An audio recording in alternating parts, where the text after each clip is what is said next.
such kind of things can happen because of abnormalities during, and these affect how much the brain can function throughout the life of that particular individual, and how much of normal body function they can perform. So that's why these are also very, very important. Okay, so leaving the development now, let's now look at those structures that have been formed. So this is a quick kind of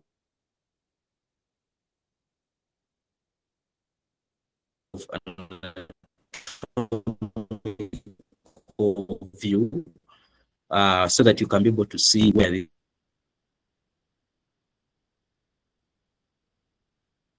structures. So this is a kind of brain. I want you to also appreciate the color codings here. Will help you to distinguish which particular brain area we're talking about. So this color blue here, this is the cerebral cortex, as you can see. So the outermost cortical portion of the brain. So this is the cerebral cortex, yeah. And then in yellow here, this particular structure, which is the basal nuclei, you see the dotted kind of thing here. That's where it sits. But because if we left it here, it would obstruct us to see the other structure. It's been pulled out a bit. So, but its anatomical arrangement is this dotted structure. So we also have this the thalamus that is there, yes, and then we also have the hypothalamus in green here, and then there's a structure here not labeled here. This particular structure, this is the pituitary gland. That is a very key structure that I will tell you about. And then we also have the cerebellum. This is the cerebellum that does a lot of important functions in movement. And then we also have the brainstem now. So which consists, stretching out from the midbrain, the pons, and then the medulla. Now the medulla now goes down into the spine, stretches and gives the connection to the spinal cord. So this is the arrangement of our brain structures. But let's put function to them. So if you look at the same color codings here, we try to make them still color coded so that you appreciate the functions. So these are just broad functions of each of the different areas or parts of the brain. So we have the cerebral cortex. So functions in terms of sensory perception.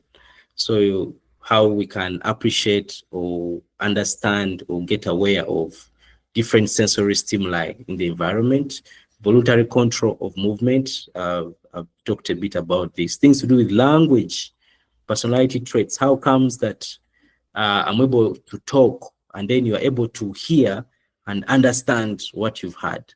So these are things to do. And then how comes that you're able to speak, This is the language aspect, personality traits, or how we differ, and different cognitive functions like thinking, memory, decision-making, creativity, self-consciousness, and we shall see why certain functions, why you say, that guy is quite very creative. He's a critical thinker. He's good at memorizing stuff. He's good at retrieving memory. Why are those distinctions there in the different particular individuals? We shall be able to see, but largely is a role of the cerebral cortex. And then the basal nuclei plays a big role in movement. So, and then the thalamus also, it's sort of a gateway into the cortex. So it sort of relays a lot of information that's coming down, and also information coming from the brain, from the cortex downwards. So it's sort of a bit of, and also it's an area of debate in terms of level of consciousness, okay? And then we have the hypothalamus, which also plays big homeostatic roles within the body, in terms of temperature control, thirst, a lot of it, parturition, which is giving birth, a lot of things, milk letdown, for example, we talk about milk letdown reflex. And so this plays a very, very key role, and a lot of other hormone-related processes within the body. And then the cerebellum, for a lot of balance, controlling muscle tone, coordinating and planning of skilled voluntary activity. How comes that when you're moving and you skip a step, you're able to find balance eventually? Yeah. How comes that as you move sometimes in an environment, say in your household, you may not intentionally look on the floor because you're quite aware of where different items are in your room, and you can even move without a lot of visual concentration on the ground, So these are some of the things we start to see. Brainstem that plays a lot of control of the involuntary actions that are important for life survival, the respiration, the heart function or cardiovascular system, blood pressure regulation, things to do with sleeper. So a lot so by the different parts within the brainstem. So this is quite of a broad view of the different brain parts and their functions. So let me talk about, we start a bit, let me tell you a bit about the hypothalamus and the pituitary. So right here in the brain, I showed you where the pituitary was. So the pituitary is in close proximity to the hypothalamus, and this is functionally important. So as I told you, the hypothalamus plays very key roles in different mechanisms. For example, let me maybe I can use, say, temperature regulation, for example. So you notice maybe it's a cold environment, and then your skin will detect the changes in the environment and notice, it is cold by different mechanisms. Talking about, say, receptors, those what we call temperature receptors or thermoreceptors. They will take that information and send it up into the brain. And then the hypothalamus, where we have important neurons that we have what we call heat sensitive and also cold sensitive neurons. So these are able to detect, to respond or detect based on the information coming from the external environment. And then they are going to bring about a cascade of events that will help you to, to deal with the cold, for example. So you say you're going to decide to, well, there are normal body processes that will go, maybe say vasoconstriction in the peripheral aspects of the blood vessels in the skin. But then also you're going to consciously decide to say, I need to look for a sweater or a cardigan. Maybe I need to catch something warm, or I need to go and sit near a fireplace. So these are cognitive choices. So it also influences the behavior mechanisms that you're going to put into place. Yeah. And then, so this pituitary, amid its all other functions, so the hypothalamus plays significant roles. But another thing it does is this hypothalamus has a connection with the pituitary through what we call the hypothalamo-pituitary axis. I want to go deep here, but I'm just going to quickly highlight what this could mean. So hypothalamo-pituitary axis, this gives we're looking at, it shows a link between the function of the hypothalamus and the pituitary. Okay, so these two closely interact during their function. So that's why we have that kind of axis. Now, the pituitary has different number of cells that are able to produce different hormones, okay? And it is also divided into the anterior and the posterior. Now, the anterior pituitary has a number of of cells that are able to produce different hormones.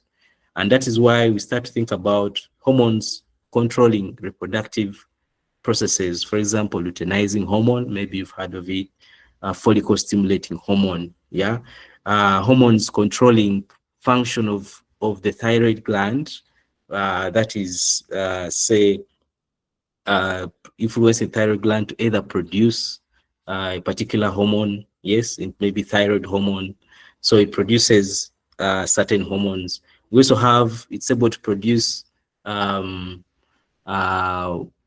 also things to do like the lactating lactation driving hormones. Yeah, so it's even like with the anterior pituitary that is able to produce hormones like it actually doesn't produce, it stores. So it's a sort of, we call it a neuropapillary part of the pituitary that stores neurohormones that are produced from the hypothalamus. That includes the oxytocin, which is important in, like I've been talking about, breastfeeding, okay, but also important in during childbirth. But then also we have the antidiuretic hormone that plays significant role in controlling body water balance or influencing the role of the kidney. So you can see how the brain is able to actually influence much of the different processes that take place within our bodies. Yeah, so this is to show you, and the number of abnormalities can come here. So I will not go much there. I'll reserve that for a discussion on endocrine aspect. But this is a very vital part of the brain. And so maybe quickly about the pituitary. So it's also able to produce a hormone that drives release of cortisol from the adrenal gland. And why I mentioned this reminds me of a patient I saw at some time back. It's a case I was able to crack. We had a lady who actually was being managed of diabetes mellitus for quite a while, but irrespective of the changes and modifications in her treatment, she constantly had elevated, growing levels of the sugars. So I got concerned, and had a lot of other history and clinical evaluations, and noticed actually she had a problem with her pituitary. Yeah, so she was having a pituitary adenoma, maybe a tumor producing more of hormones that drive release of cortisol from the adrenal gland, and cortisol is, we know it as, in quotes, a diabetogenic hormone because it brings about increased sugar levels in blood. So you can notice how such conditions like diabetes, which can eventually bring about adverse neuropathies or adverse problems within the nervous system, could actually originate from certain structures that are important in endocrine function. So this is why I share this, is to show you the interlink between the brain function and different abnormalities. Yeah. Then about the ventricles of the brain. So we saw about the different, so the brain also is divided into hemispheres.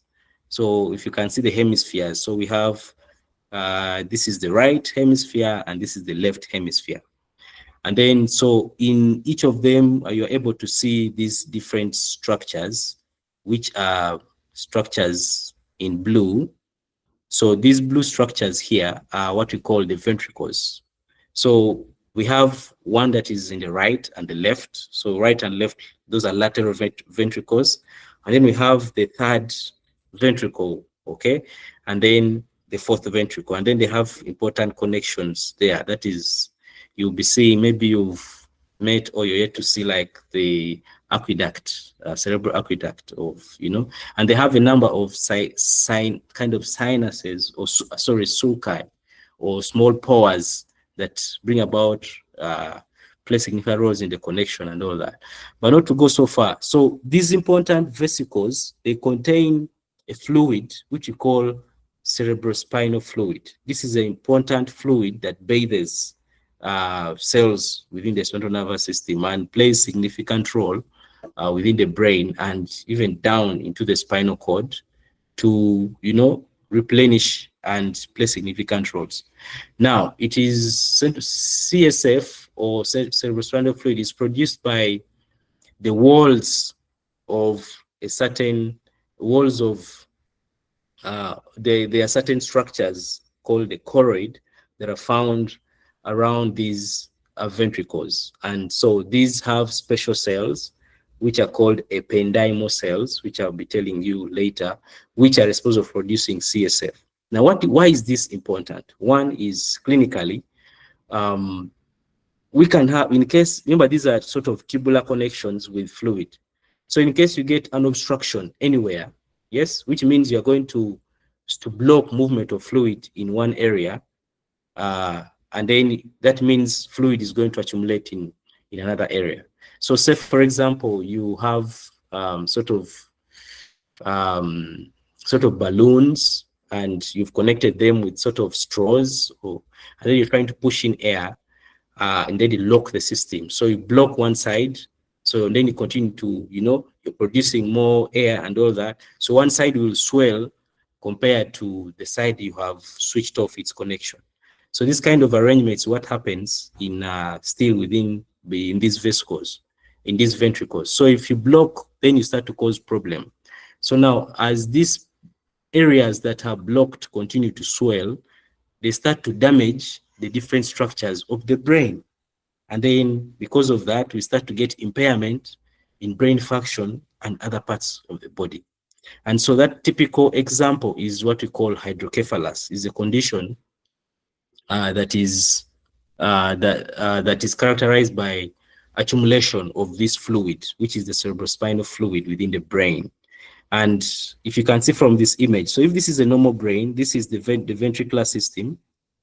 Now, when the structures, when the fluids say get an obstruction or somewhere, but could be not just about obstruction or excess production of fluid.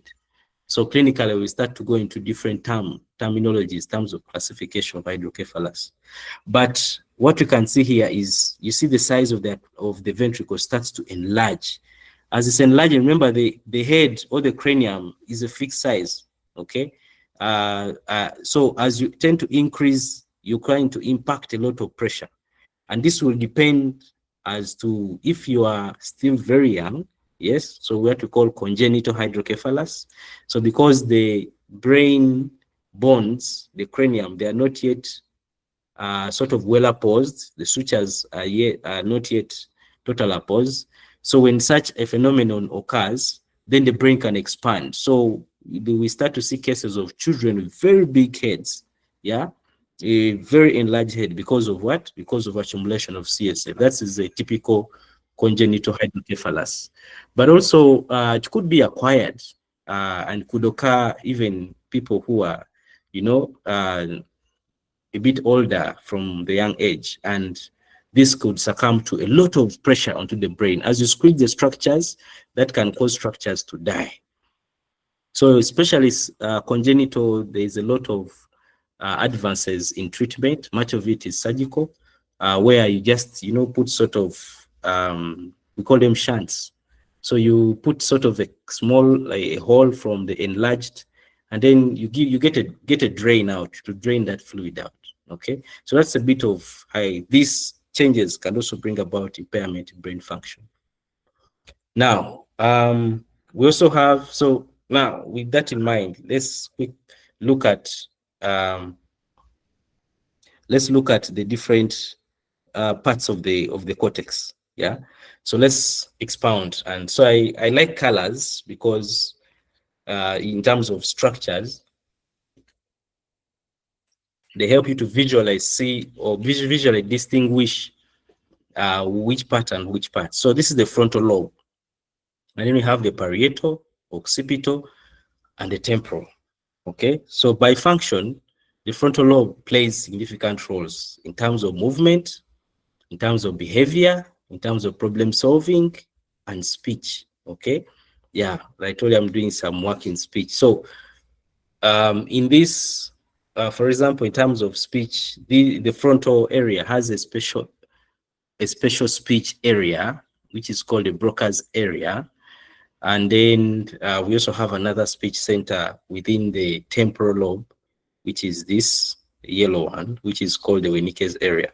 And a lot of pathologies in terms of aphasia that can come into play. So damage to the frontal lobe, and I'll show you some of the conditions that bring about damage to, say, this lobe or generally maybe the cortex, and which impairments do we start to see.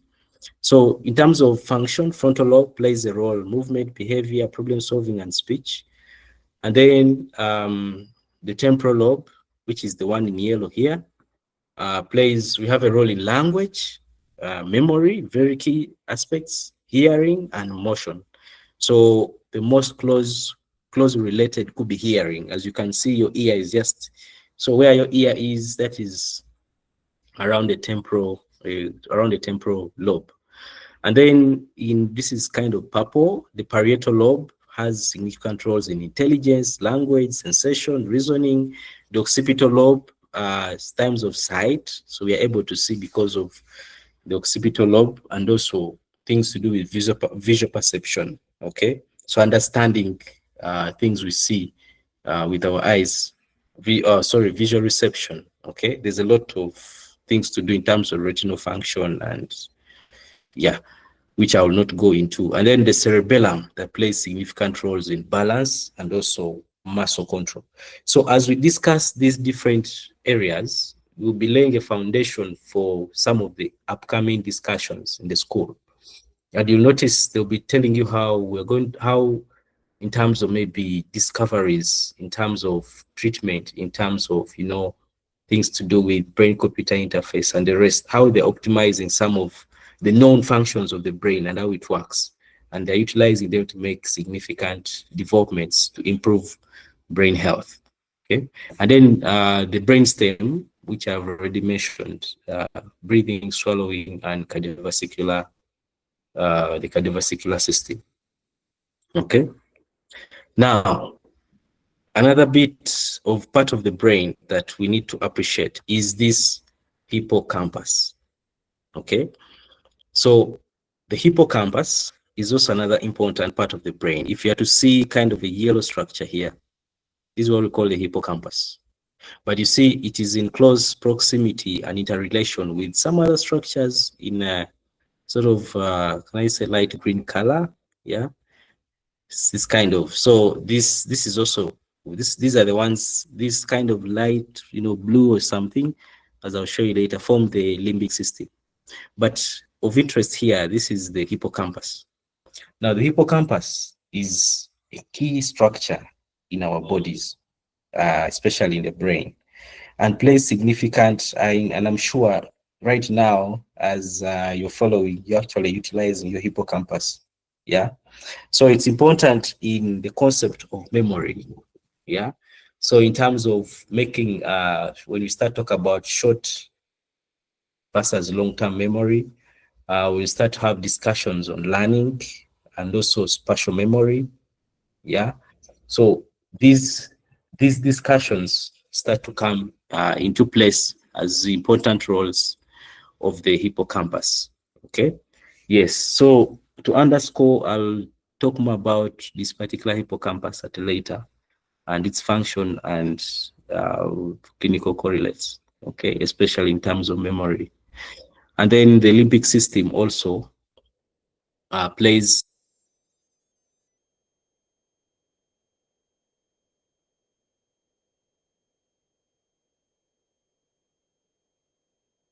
a significant role. So I'll show you the other structures, which include, if you see them here, the limbic system. Okay. Okay. So the limbic system has important roles. So when we start talk about emotion and behavior responses, okay, how comes when you say here sad news, you're emotionally down, okay, compared to maybe an exciting new kind of news showing up and you're high up in the sky. So these are important also. This is one of, in terms of emotion and the behavior response, these are important. Okay.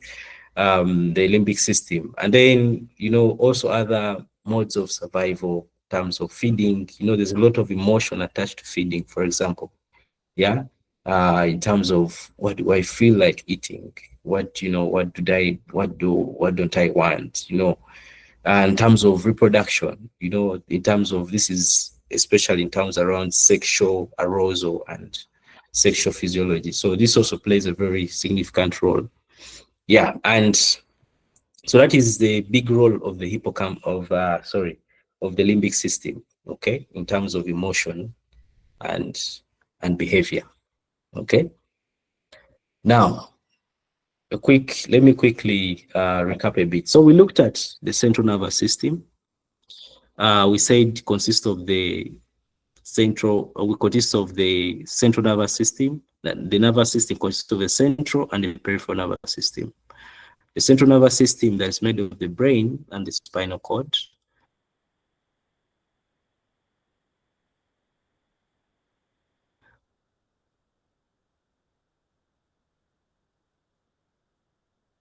And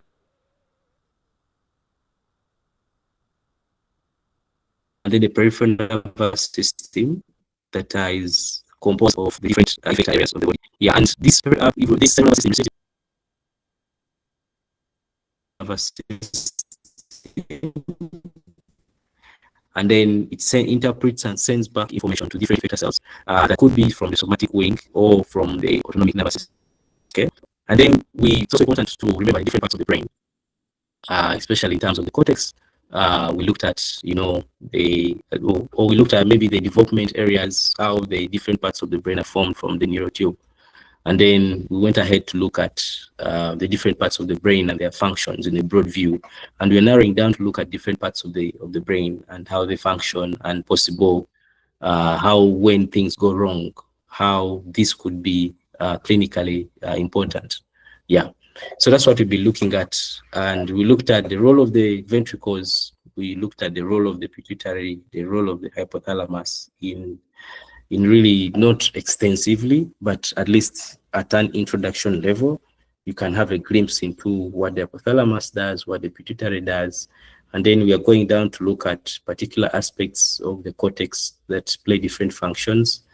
And then we go down to look at other parts of the brain that play significant role. We'll talk about memory and learning and behavior and emotion. Think about the role of the limbic system and the hippocampus. Okay, that's how far we've gone. Now, I appreciate, other than just that sort of big picture of the brain, we need to go down, as we start talk about neuroscience and understanding brain function and what can go wrong. It goes back down to the cells that are involved at that particular region. So that's why we need to spend some time and look at the different cells of the nervous system. So looking at the cells of the central nervous system, so we have what we call we have the neurons, which I'm quite aware we've heard of. We tend to call these as the true cells of the central nervous system. And then we have the glial cells, or the neuroglial cells, which are the supporting cells of the central nervous system.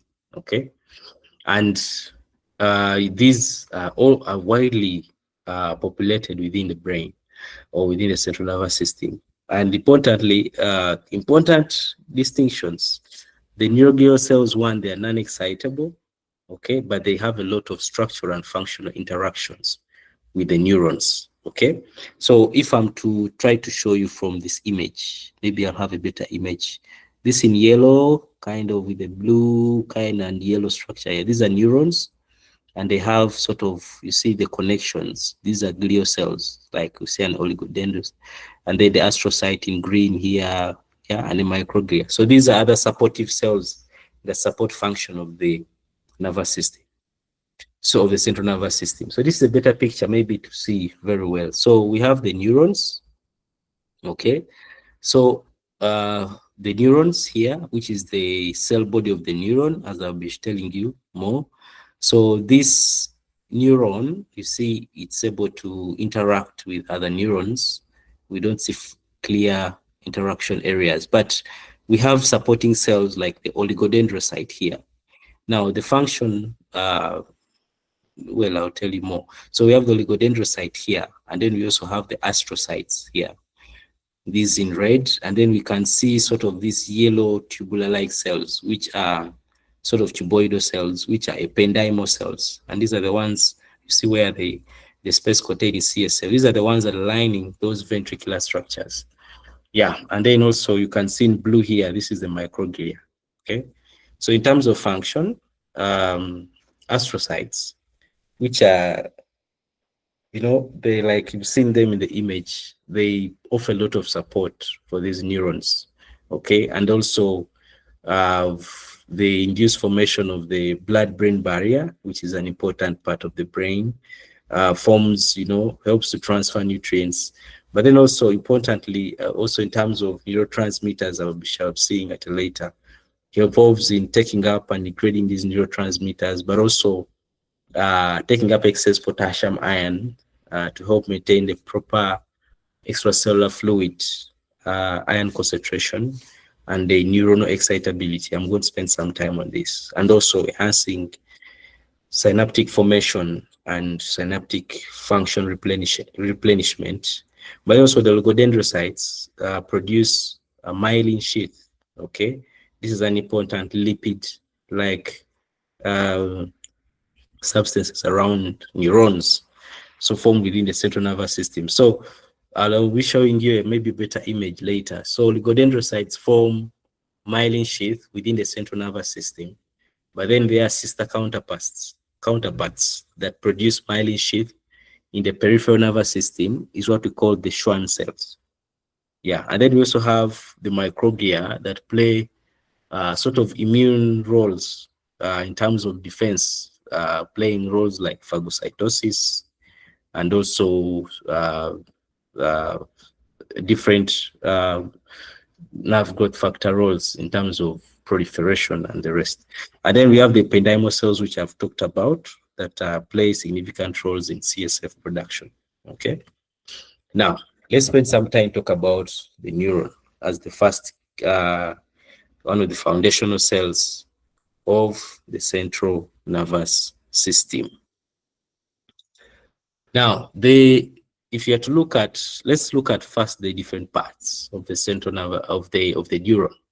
So we have this. This is like kind of a simple structure of a neuron, which consists of you see, this is a cell body, yeah, with a number of sort of flicker-like projections here, which we call the dendrites. And these dendrites are the ones they tend to offer sort of synaptic connection to the neighboring axons or dendrocytes of the other neurons. And then we have sort of light colored structures that are embedded along this kind of tubular structure in yellow is what we call the axon. So these kind of structures, this is what we call myelin sheath. This is a lipid by makeup, is the myelin sheath. And we said in the central nervous system is produced by the oligodendrocytes, and the peripheral nervous system is produced by the Schwann cells.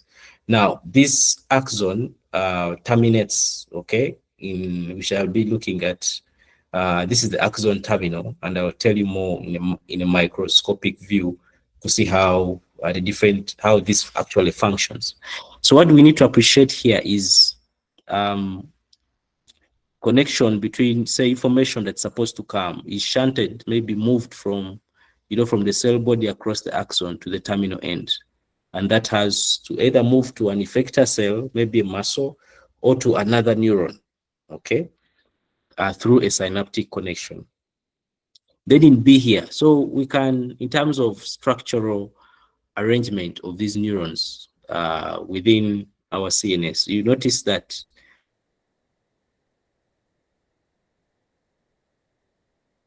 we could have neurons that are what we may call multipolar, and that is depending on the location of the cell body. Okay, so this is a multipolar neuron versus a bipolar, as you can see, kind of axonal axons leaving the cell body, and this gives us what we call a bipolar neuron. And then you have a pseudo unipolar. Okay, so as you can see, and these are typical within the within the spinal cord, as we tend to enter from the peripheral nervous system to the spinal cord. These are quite typical, the pseudo unipolar. Okay, so this is just this is a kind of functional and structural classification of neurons. And if we leave it there, but you notice that in terms of complexion, the importance of this is the nature of connection of these neurons changes based on the areas, okay, where they are. For example, in the, in the cerebellum, with the types of connections that are there.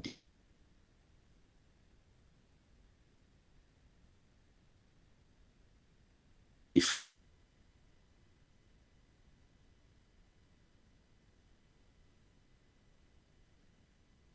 different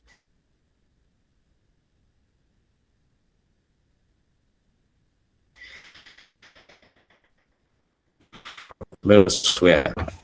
Yeah. Now, having appreciated this, brings us to All right, Dr. kind Ronald. of yellow. So red is this. Okay. Yes, please. All right. Sorry. Yes. Yes, Tolu. Sorry. I think. Thank you very much. I think the network got disconnected at some point. It was breaking. So maybe I don't know if you can just kind of go back to the previous slide and just do a kind of a recap of the last words that you said. Yeah. Right here, right? I think is that's with the pseudo unipolar neuron. Yes.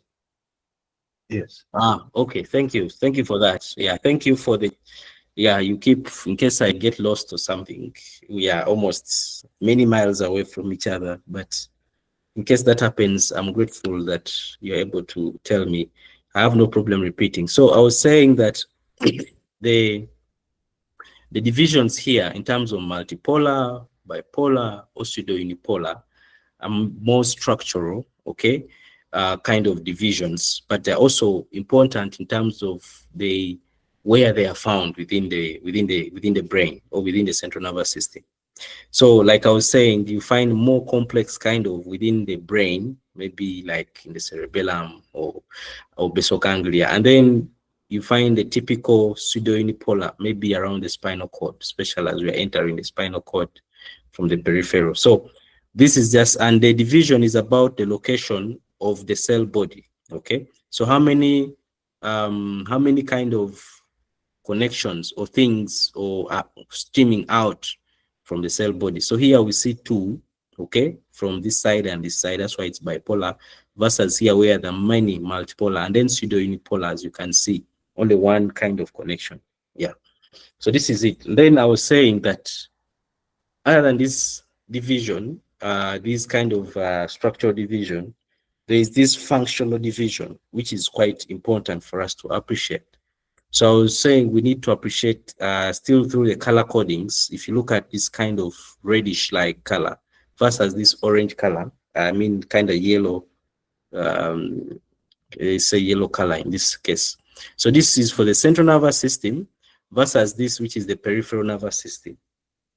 Now for the central nervous system, maybe I'll start. Remember we said the information reaching the central nervous system comes from the external environment or visceral structures in the body that take that information to the central nervous system, and then it is interpreted and then sent back to the different effector organs.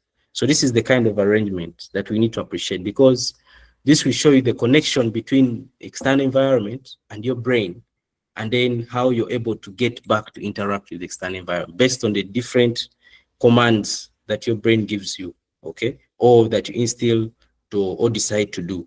Yeah. So if we start off from here, so if we have sensory information here, is sent through an afferent neuron. Okay, so afferent is for information going towards the central nervous system, like we had said. So in this purple kind of purple line, purple neuron. So this information comes when it reaches the central nervous system.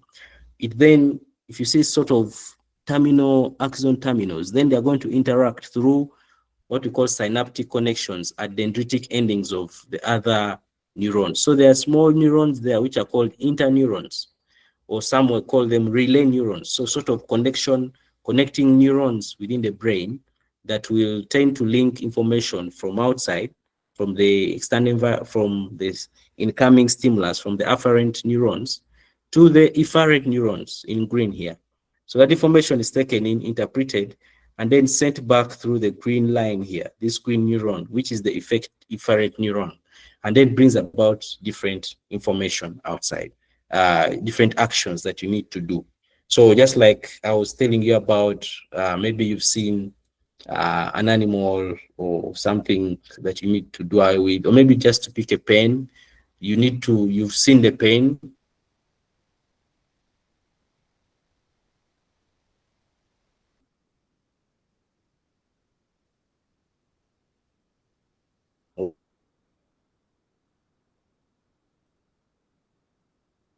okay, where it is, maybe it's a bit of hand stretch away from you, and then you decide to action using your fingers.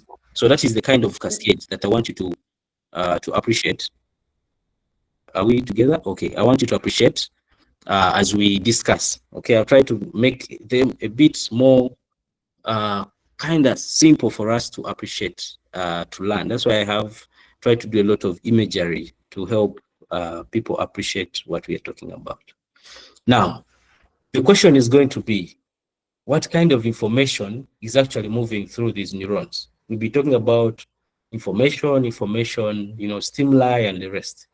So the brain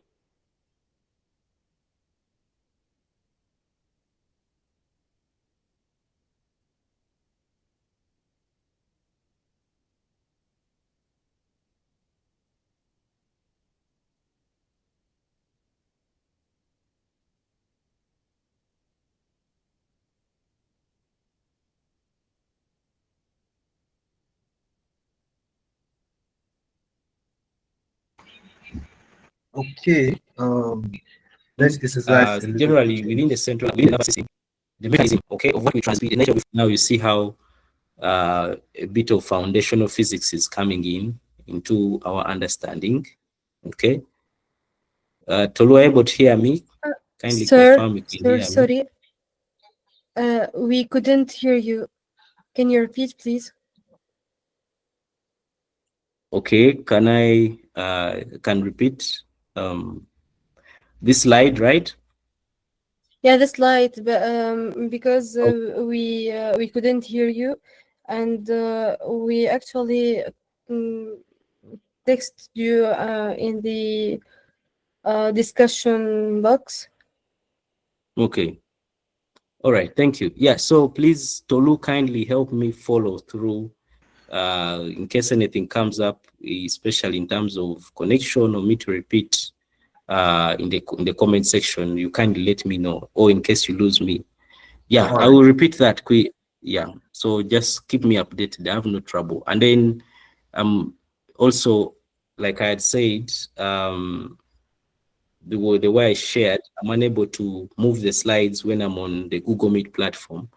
So I'm able to move my slides from the PowerPoint side, and they move here, as you can see. So when I'm having the slides, I'm not visually seeing what's happening on the call. So you kindly help me follow. You can let me know. Okay.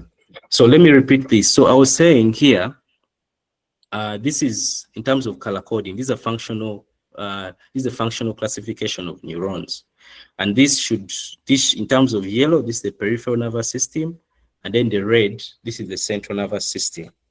Now, this in terms of the yellow, so we said information from the peripheral nervous system or information from outside the body moves and has to reach the brain, gets integrated, and then sent back through the efferent pathway. So in purple, that's the afferent pathway, which takes information to the brain. Now in the brain, we get sort of a link between this neuronal connection from the afferent in purple here and the efferent, which is in green, and that connection is the interneurons. Okay, it will become more evident when I start to show you some of the pathways. So that information, there is this interneuron that structurally connects, links the afferent and the efferent, and then the efferent takes that information back to the effector organ. So that's what I was saying here. And then so the next thing I was saying is, the question is, we are talking about information. So what type of information is actually moving through these neurons? Okay.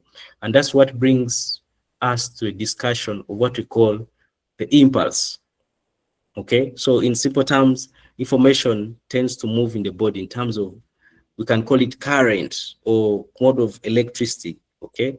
So like that goes back to what I said, we're starting to integrate physics and the rest to understand neuroscience concepts. So think about this current and electricity.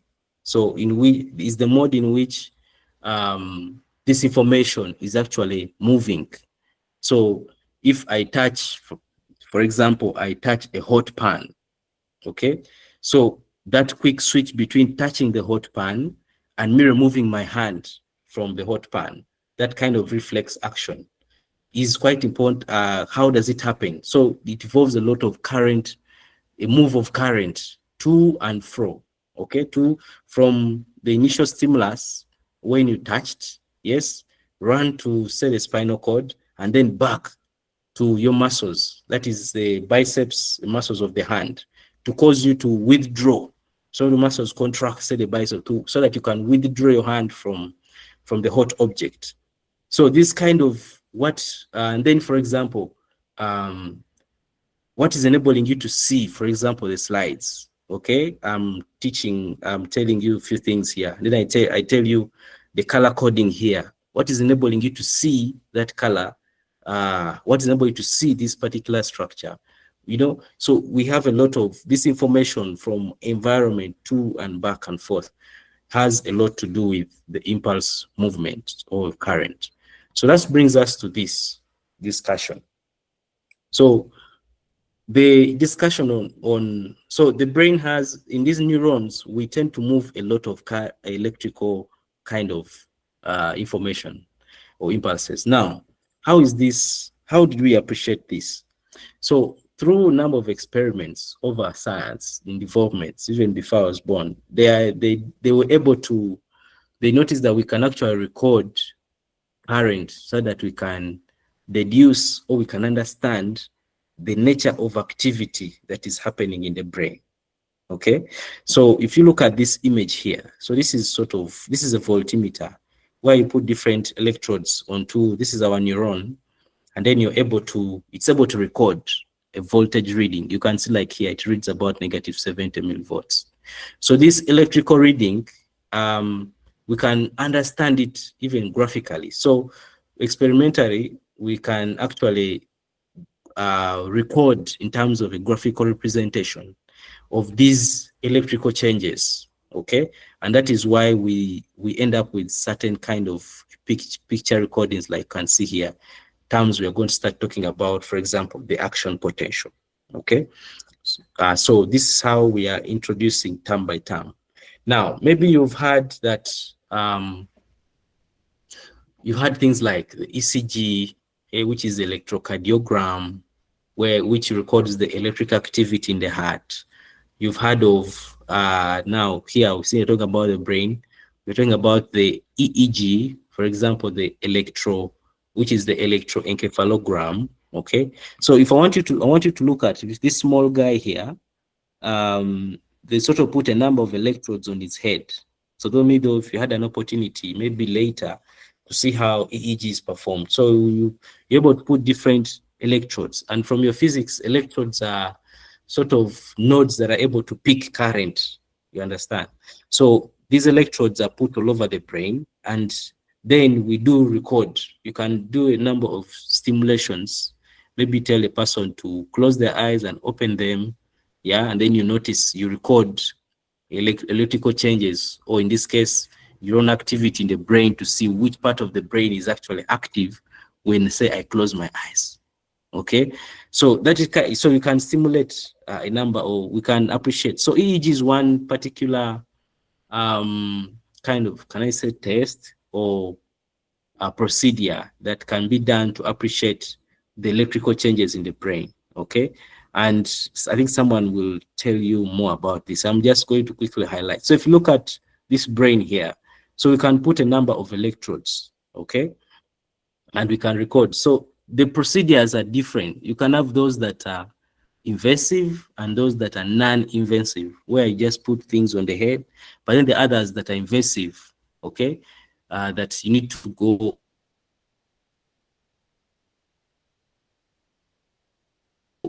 inside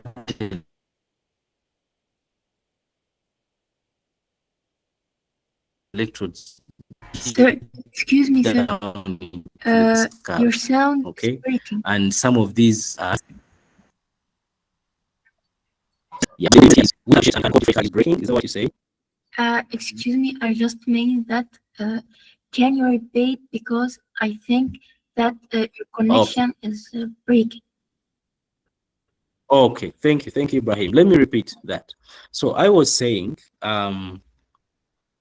we're talking about impulses, which we're talking about current or electricity here. And we said that as we looked at the neurons, yes, each of these neurons, they're able to transmit certain type of information, okay? And the information we are transmitting is current, or what we call, let me call it, but these are impulses, but they are sort of electrical changes that we shall be seeing at later. So scientifically, this has been appreciated because we can be able to record different, we can record the different current or electrical changes. You put electrodes, as you can see, put electrodes here, and then on a voltmeter here. And when you put on the voltmeter here, you're able to, you can see it is recording maybe like -70. This is a voltage reading. And this voltage reading we get, we can make scientific understanding or scientific inferences or scientific deductions to understand what is the electrical change within the neuron.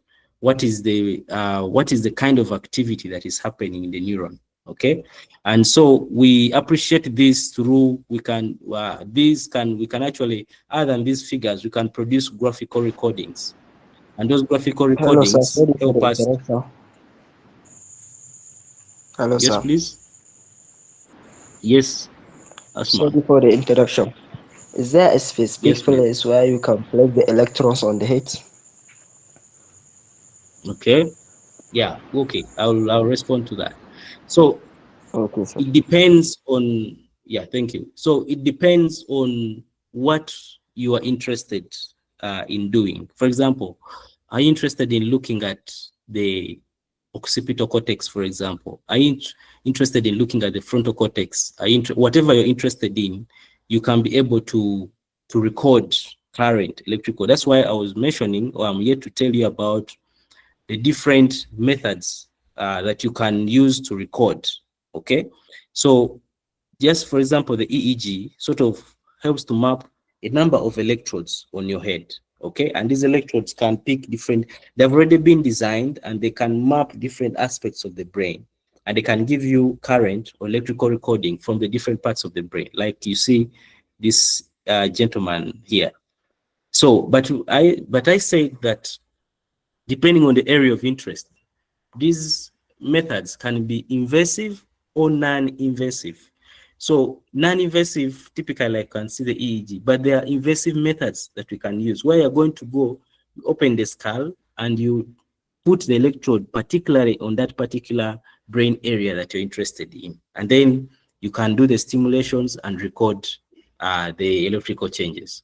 And that is why I talked about, for example, when you start talking about like, yes, thank you, Osman. I think we are good. So we can also talk about things like the ECOG, which is the electrocorticography that does a lot of recording on the cortex. You can also look at the low frequency potentials, look at the different spikes.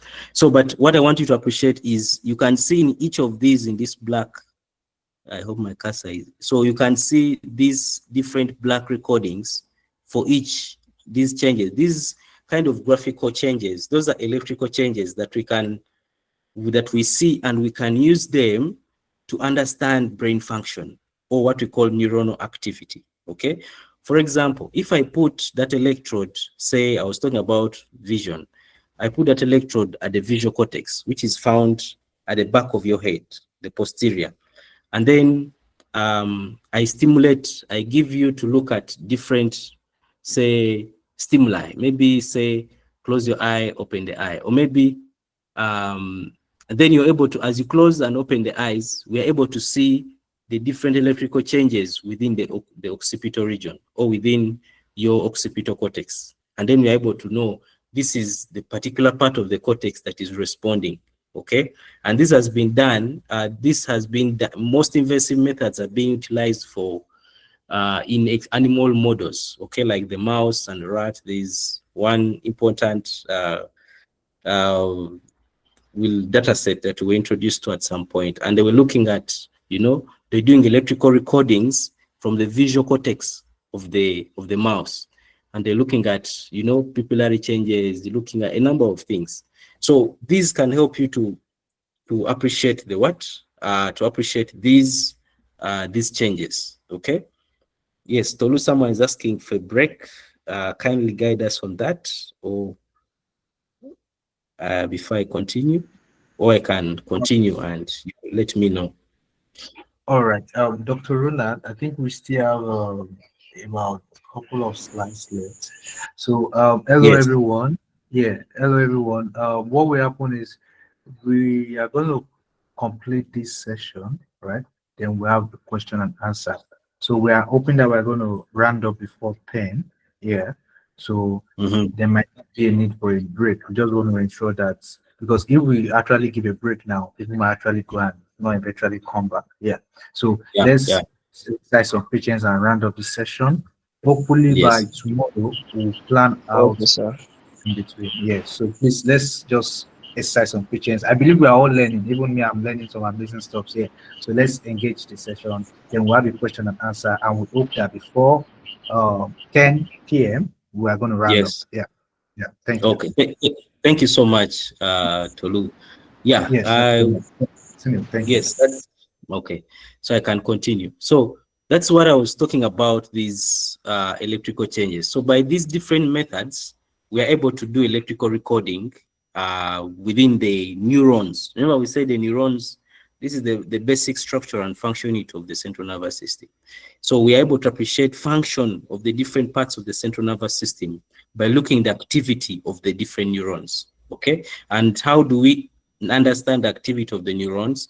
Is by appreciating the electrical changes within the neuron. And those electrical changes can be appreciated when we talk about the action potential. So that takes me to the action potential. Okay. Yeah. So this action potential, yes, we are going to be looking at, you see, just like it's a broader view, or you see how we did this electrical recording here on this voltmeter, and gives us sort of, sorry, it gives us an image, sort of a graphical recording, which we call an action potential. But also you'll be hearing me referring terms like spikes, as we shall be saying.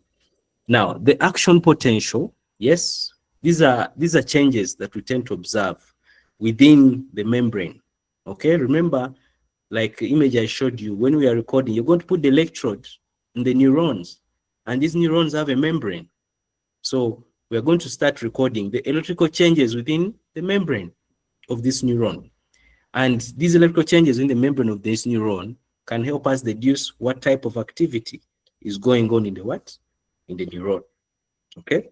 Now, so I'm going from the big arms, so I'm now narrowing down to a bit of more, can I say, micromolecular kind of thing, which I think are important as a foundational basic for you to appreciate certain things that you'll be seeing at later throughout the school. Now, this action potential. So these are rapid changes in the voltage across the membrane, like I've mentioned. Now, I want to go step by step. So we said these changes, we can graphically represent them, and then that makes us see what we call an action potential. So we talk about voltage. So we're talking about current, voltage, blah, blah, blah, and we can actually do this experimentally in the lab, okay, where we can change, we can stimulate the nerve, okay, by changing the voltage, okay, or even the nature of current, or even by changing maybe a frequency of stimulation. This we do experimentally within the lab on animal models, okay, and then we can observe certain changes that we want to see. Now, typical action potential, we have, if you look at this graph on this is a y-axis, this is the membrane potential versus time in seconds. Now, this, we have what we call, so it has different phases. So we want to break the action potential down into phases. So the action potential has broadly 4 phases. One is what we call the resting membrane potential. 2 is a depolarization phase. 3 is the repolarization phase, and then 4, the hyperpolarization phase. Okay. Yeah. So, well, I think this shows number 5, but I'll walk through, follow me as we talk through this. So we see phase 1 here, this sort of flat line at negative 70. So this means that, like you saw the recording, it means that when this neuron is at rest, okay? So a neuron at rest, we mean the neuron is not excited. The neuron has no stimuli. That's what we mean. So when the neuron is at rest, so if you take the voltage recording of that neuron, will be about negative 70 millivolts. And I want you to appreciate that this varies in our bodies depending on which type of which type of neurons are involved, but also which type of tissue. For example, in muscles, you find the resting membrane potential is different. It is maybe more, it's about negative 90. So those variations are there, okay? But since we're talking about the neuron, about negative 70 millivolts, okay? Now, the negative 70 millivolts at resting state. So this, what I'm going to explain applies to all cells. Now, at rest, the cells, I think I don't have an image for this, but if fall, I will talk through it. So the membrane of the neuron, like you've seen, if you just look at one layer of the membrane, a membrane divides a cellular environment separates the outside of the cell and inside of the cell, okay? So when we look at inside of the cell in terms of composition, it has different ions, okay? Also outside the cell has different ions. So we have what we call ionic distribution or distribution of ions when in normal states within the body, and this applies to all cells in the body. So in the neuron, which we are focusing on, at rest, this distribution of ions. So for example, normally we have a lot of sodium ions outside the cell, and then we have more potassium ions inside the cell, okay? And then we have and these ions are moved in and out of the cell through particular channels, or what we call transporters. So these channels are different. So under each, I'll be telling you which channels are involved, and these channels are responsible for transporting a particular ion, okay, or particular ions.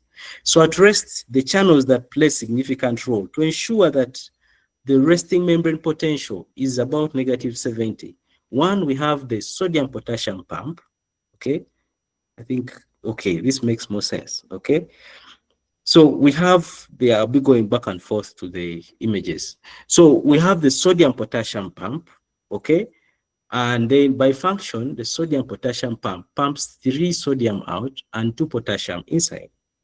And then we also have the potassium leakage channels. So these usually leak potassium from the cells to outside of the cells, okay? So the goal at rest is the membrane inside the cell should be more negative compared to outside. So that's why we say at rest, the membrane is more negative inside compared to where? To the outside. And we continue to talk about the inside of the cell as a point of reference, because the outside of the cell is an environment we can modify, okay? The external ECF can be modified by a number of things compared to the internal environment, compared to the intracellular environment. So during, let me go back to this image. So during this rest, we have 2 channels, the sodium-potassium pump and potassium leakage channels. And so the question will be, let me take some time explain this. How do these channels ensure that we have negative, the inside of the membrane is more negative compared to outside? So I want you to we think about a membrane of the cell, which is having more sodium outside. Sodium is a positive ion, and then potassium inside the cell, which is potassium is also a positive ion. But it's pumping out more 3 sodium ions out and then 2 potassium ions inside. So what are we doing to the inside of the cell? We are adding there more. As we remove sodium, which is a positive ion, we are again adding positive ions inside the cell, which is potassium. So, but the goal is inside, we need to make it negative. So these potassium ions that are inside the cell, then they leak out through the potassium leakage channels. And when they leak out, what remains inside the cell is negative ions. And these negative ions are largely, because of the different anions that are existing within the cell, but then also importantly, the proteins that are inside the cell that contribute to the large negative ions. So as we remove positive ions through the sodium potassium pump, we are moving sodium outside. As we pump potassium inside, then this potassium that has come in, we are constantly pushing it out through the potassium leakage channels, leaving a net negative charge. So there's always that continuous kind of mechanism. So that is the resting state. Now, that is phase one. So when we instill a stimulus, yes, then we start to cause changes on the membrane of the cell. So at that particular point, we have certain other channels we are going to call upon. This is what we call during the phase of depolarization. If you see in yellow here, so you see in yellow, so we start to cause opening. When you introduce a stimulus, remember we say initially a cell is at rest, but we're going to introduce a stimulus to cause changes within the cell. So when we introduce a stimulus, this stimulus is going to cause opening of voltage-gated sodium channels. Remember, they are voltage-gated. You see we are changing the voltage. Yes, we are moving the voltage from -70 towards 0. So this change in the voltage will cause opening of voltage-gated sodium channels. When these voltage-gated sodium channels open, they're going to cause movement of sodium ions into the cell. And that is why inside the cell now starts to become more positive or becoming less negative, okay? I can use this interchangeably. So that's why the curve starts to go up. Why? Because we are having, in yellow, we get initial opening of the voltage-gated sodium channels and push the membrane potential to threshold, and then we get a rapid influx of sodium ions. But these can only stay open until a certain point, okay, when we reach what we call here a peak of the action potential, okay? So at the peak of the action potential, that at that voltage, the initial channels that we open, which are the voltage-gated sodium channels, they close. And then now it causes opening of new channels, which are the voltage-gated potassium channels. And then we start the repolarization phase.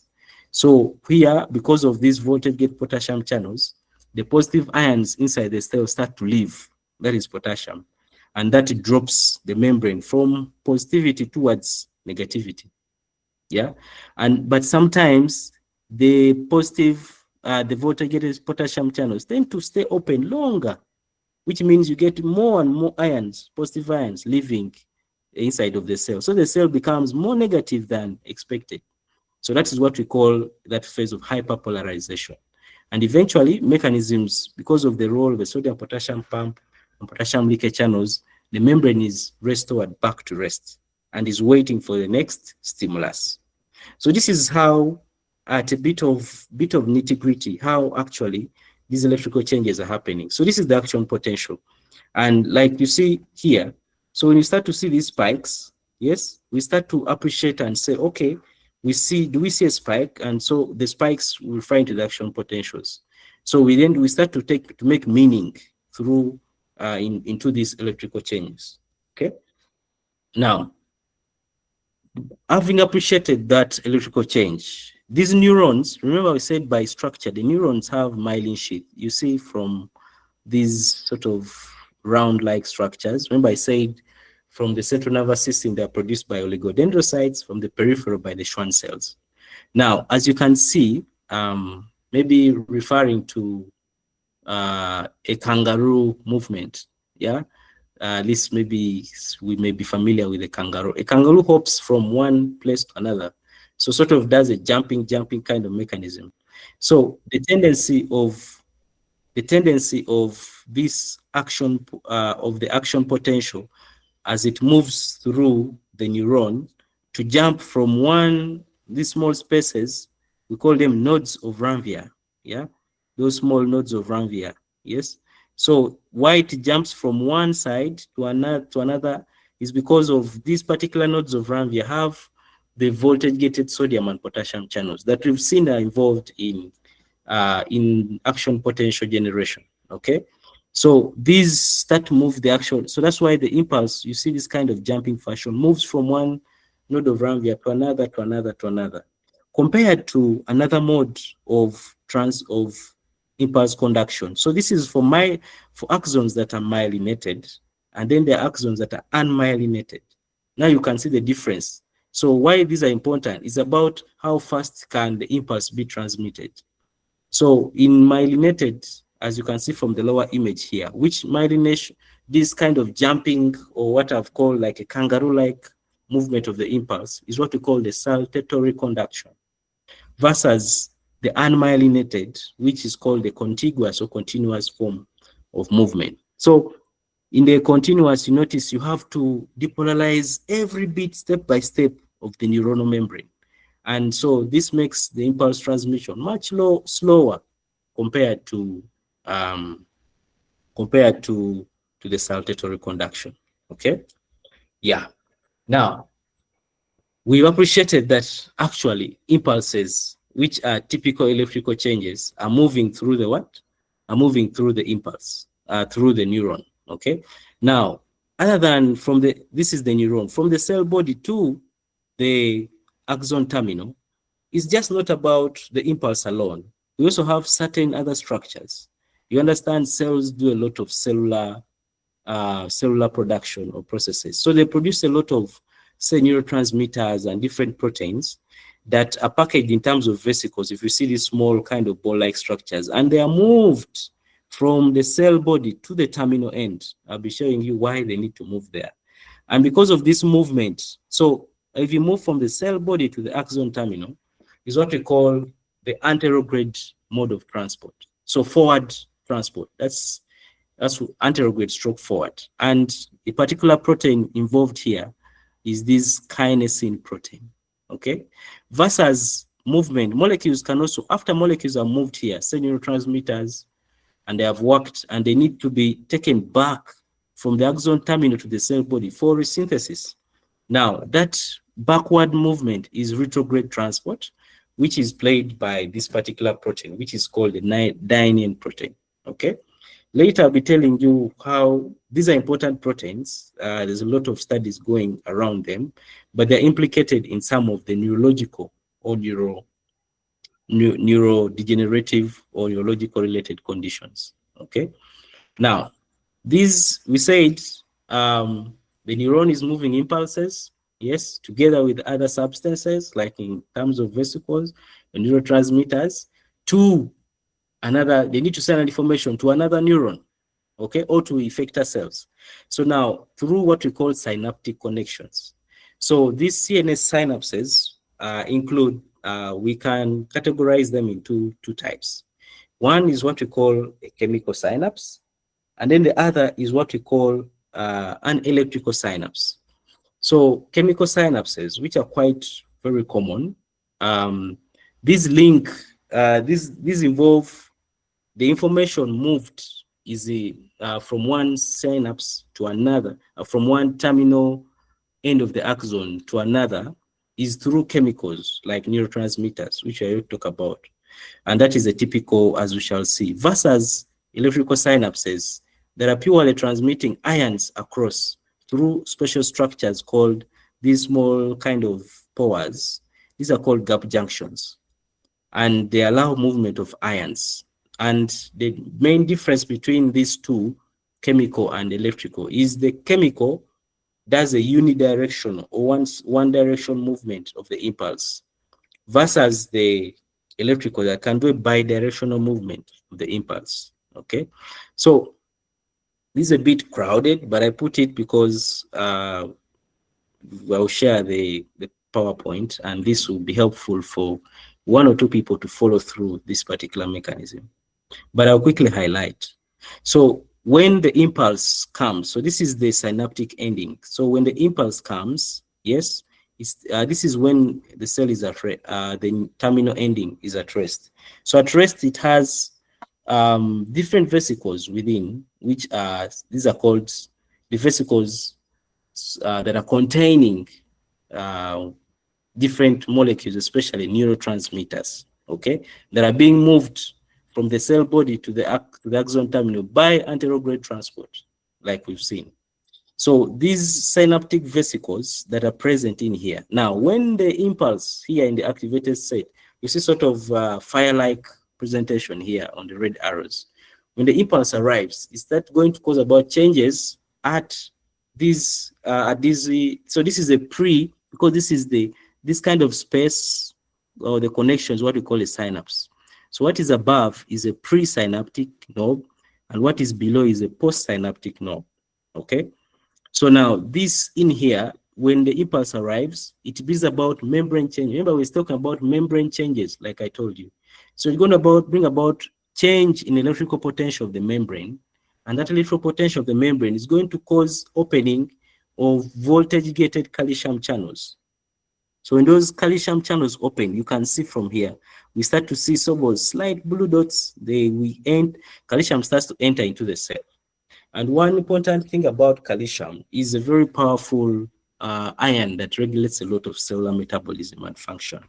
So when calcium reaches in here, it is going to cause these synaptic vesicles to move, sort of gives them a power or push, okay, or to move towards the vesicle, towards the membrane of the synapse, the presynaptic knob, so that when it reaches there, it will fuse and then release the neurotransmitters. So when it releases the neurotransmitters into the synaptic cleft, now those neurotransmitters, they diffuse across the synaptic cleft towards the postsynaptic membrane. So because they are neurotransmitters, these chemicals, they have special receptors. There are special people waiting for them, or where they bind, or we have special people who are supposed to introduce them to the postsynaptic membrane. So who are those? These are the receptors. When they bind onto those receptors, now those are the receptors that are going to orient them to help them bring about the change that is required. So those receptors, when they bind, they're going to bring about changes in terms of opening of certain ionic channels on this postsynaptic membrane. So when these ion channels open, they allow movement of certain ions. So the movement of ions depends on which synapse, depends on which part of the body, and depends on which neurotransmitters are involved. But here, maybe we talk of acetylcholine as a common neurotransmitter. So as it moves, it's going to bring about increased opening of some increased movement of sodium ions into the cell, okay? And so this brings about also an excitation, a potential here, exciting the postsynaptic membrane. So I'll keep it as basic as that. So you see the information that came as an impulse through the medium of the synapse of the neurotransmitter, that information has reached the next neuron, okay? So that is how the synaptic connection works, okay? And this is quite very important. When we start talk about things like memory, we start talk about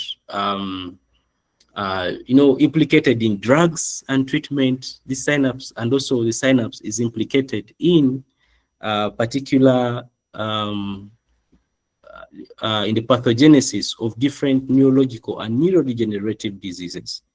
I'll share with you a few. Now, we're talking about neurotransmitters, okay? Maybe let me quickly finish up with a bit of, okay, I'll talk about them. So we have neurotransmitters. These are the chemical substances. These are some of the examples of neurotransmitters that are present within the body, okay? Now, these neurotransmitters can either be excitatory, bring about an excitatory effect, or bring about an inhibitory effect. And some of the examples, as you can see, are just right here, okay? So for example, you see glutamate is excitatory. Acetylcholine could be excitatory, okay? Then you see serotonin is inhibitory. So these are neurotransmitters found in different synapses within the brain, okay, or the central nervous system. Now the question is, what can go wrong, okay? So I talked of, if you look at these two structures, I talked of myelin sheath, which is a very important coating of the neuron that plays a significant role in saltatory conduction and increases this, facilitates a faster speed of conduction of impulses. Now, in certain patients or persons, you find that if you look at this is a normal nerve cell, but then these are in sclerotic processes, you start to get is what you call autoimmune destruction. Autoimmune means the body defense mechanisms start to attack and kill the normal cells. Just like, say, the defense bodies in, say, my country now start to kill their own countrymen. So that is sort of what I would use to relate. So this autoimmune destruction results in two of this myelin sheath. As you can see, we have kind of damaged myelin sheath. So here you'd expect that the transmission of impulses will actually be impaired in terms of speed because of damage of the myelin sheath. And this is a typical characteristic in a condition like multiple sclerosis. Okay, there's a lot of interest. This is an important research area. A lot of funding is now coming to Africa to look at a bit of molecular and aspects in the African population in terms of genetic makeup and other things in terms of multiple sclerosis. A number of grants are now coming up. Now, and then another condition that could be that could happen is what we call myasthenia gravis. Now, we said if you look at in the normal, this usually happens between the neuron and muscle junction. So, what we call a neuromuscular junction, and this translates into the muscular function or function of the muscles. So the neurons, as we said, they are from the synaptic vesicles, and then they attach and release neurotransmitters, and then these neurotransmitters are supposed to dock onto their particular receptors. Now, when these receptors, this is in the normal state. Now, in abnormal state, these receptors are sort of also damaged, if I'm to use the word damaged, okay? Or just like I described the autoimmune, so you find we have autoimmune destruction of these receptors that are there. So which means you're destroying the people supposed to receive the neurotransmitters. So what is happening? The neurotransmitter coming will not cause significant action in the postsynaptic membrane, okay? So that is why eventually you start to get problems with information crossing from this neuronal end to the muscle layer. Okay, so this connection is destroyed because of the damage of the neurotransmitters, and that is a condition called myasthenia gravis. And that's why these people have a lot of in terms of muscular weakness, a bit of slow to response in terms of reflex action. Reflexes are important to prevent us from a lot of environmental damage and injury. So such people start to succumb to such problems. Okay, now we've appreciated the function of the neuron and at a more electrical level, molecular, and how impulses are transmitted across the neuron from one neuron to another, and what possibly can go wrong. Now let's go to let's make it a bit more fun and interesting. Now, we've been talking about sensory information coming from the external environment to the brain or the central nervous system, spinal cord and CNS and brain. So this information is what we call sensory information, and we say it goes through the afferent pathway. So the sensory systems, these are the ones that are involved in receiving information from the environment or the stimuli, and these are received through neuroreceptors are the ones that are going to detect or respond to the stimulus. So when the receptors detect, then they send that information, okay, through the afferent pathways to the central nervous system. And you can see this could interest you because it's clinically relevant. So you see from the receptor here, the neurons, they're organized in terms of orders. So we have what we call a first order neuron, a second order neuron, a third order neuron. So we have the first order here that, this is the spinal cord. This is a schematic representation. So this is the spinal cord, the first order there. It synapses and sends that information to the second order neuron, which now, you see this line called the midline. Yeah. So an important concept I want you to see, the midline separates the left and right side of the brain in terms of hemispheres. So that translates how they function. So when you see these crossing, so that's the concept we call decussation or crossing over of these nerve fibers or neurons. So they cross over and they go to the other. That is why later I'll tell you that the left side of, say, your hands or legs are controlled by the right side of the brain. This is where it comes from. And different sensory modalities, like we've been hearing, could be light, sound, temperature, and the rest, pain, and proprioception. So those ascending tracks, so information comes from the standing environment to the spinal cord and then goes to the brain. But it goes through different parts of the spinal cord, which spinal cord has sort of fibers or pathways or tracts. And if I do a cross section in blue, those are called ascending tracts.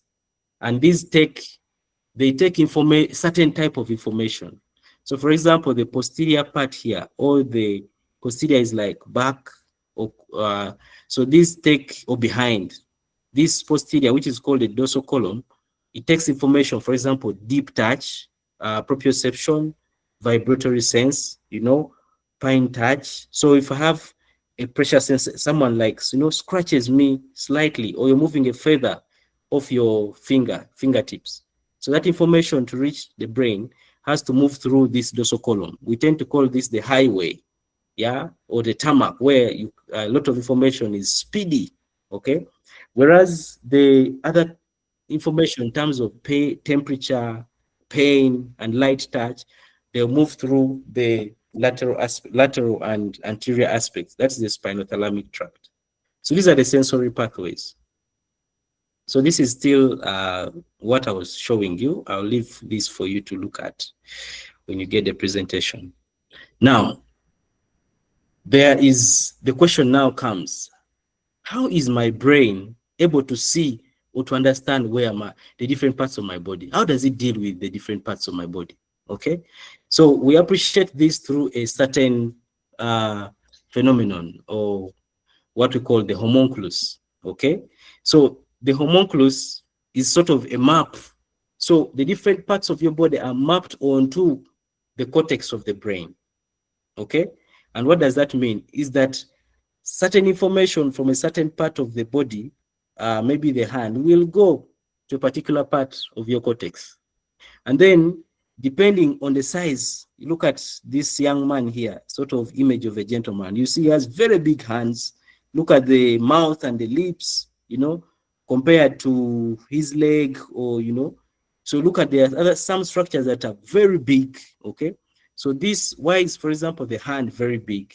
And if the hand is, for example, the structures that are big here, they mean that they have a big area in the brain where they are represented, or they have a big part of the brain that responds to changes from the hands. Okay, so why? Because we use a lot of the hands to interact with our external environment. Similarly, the mouth, and we do a lot with the mouth. Okay, and so with a lot of external stimuli. That's why they need big parts of the brain to be able to respond and deal with that kind of stimulus. So that's what it is. That's why you can see the toes, the map here, the eyes, jaw, and the rest. So that's the homunculus. So this map can be sensory, but also can be motor. Okay, sensory in terms of bringing information to the brain, and then motor in terms of bringing information from the brain to the external environment. So that is it for the sensory. Whereas the motor system, this is where information that reaches the brain needs to come down. So we start to see what we call motor signals that then come down. So they come down from the brain through the spinal cord, through certain areas. Okay, these ones that you're seeing in red. Okay, so we call them tracts. Okay, or pathways.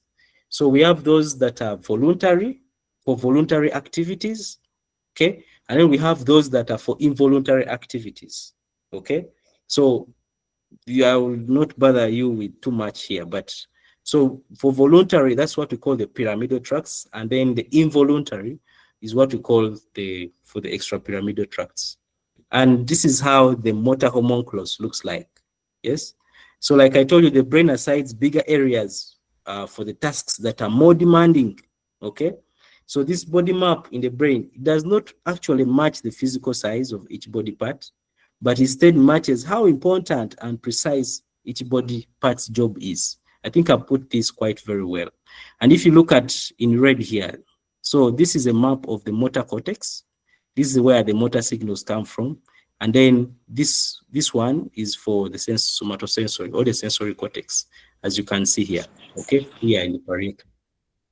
All right, so as I closely would almost coming to the conclusion. Now, I told you that you need that the left side of the brain controls the what? The right side of the body. So let's look at this image here. So if you look at this, call it a young gentleman or boy, yes, he's using, this is the right hand to hit this ball. So when he uses the right All hand to right. hit his, Hello, Dr. Ronald. yes, please. Yeah, thank you very much. Sorry, I think the network broke when you started this slide. So maybe you can just go over what you said over just this slide that we're on. Yeah. Right, right. Thank you. So I All right. was saying that what we need to appreciate here, you need to see how when we say the right side or the right hemisphere of the brain controls the left side of the body and vice versa. So this young man here that is hitting the ball with the left hand, sorry, this is the right hand. Here, you notice that if you look at here, as he hits with the right hand, it is what is controlling this movement on the right hand is actually the left side of the brain. And that is because of the concept I talked about, the decussation or crossing over. So the fibers that are coming from the right side, in the spinal cord, they tend to cross over to the left side. And that is why we say motor control of these activities coming from the left side. And also, as you can see from this lady, she's hitting this ball, scoring this goal with the right leg. Similarly, she's using the left what? The left hemisphere. So why is this important? I'm here to tell you why this is important.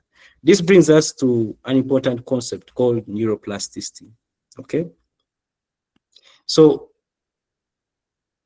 you've had saying that, yeah, maybe you've had the brain is plastic. Okay. It's not actually polyvinyl chloride like the plastic.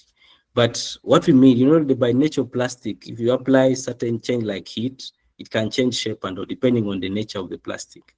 But here the concept is about how the brain can change its structure and function in response to different changes within your life or different life events. Okay. You've also had a concept of practice makes perfect. This actually applies to the brain. Okay. And why is that? Maybe if I could show you that.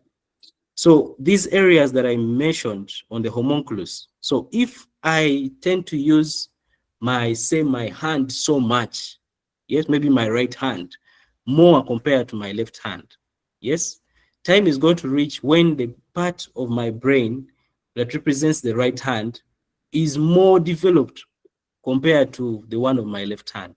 That is the concept of neuroplasticity. So the environment we are in will affect, that's why will affect how much of your brain, how much the brain will change. Okay. So let me bring this down to a scenario. So we had patients who surgically we actually subject them to amputation. Okay. Maybe most commonly we have patients who are maybe diabetic, get a diabetic foot, and you know you cannot do any more pharmacological or kind of therapy, and because to avoid progression, they have to do away with that portion of the limb. Okay, maybe they do above knee or below knee, but also we have patients who may succumb to maybe an accident, and such kind of events. But we observe a certain phenomenon in them. Look at this lady.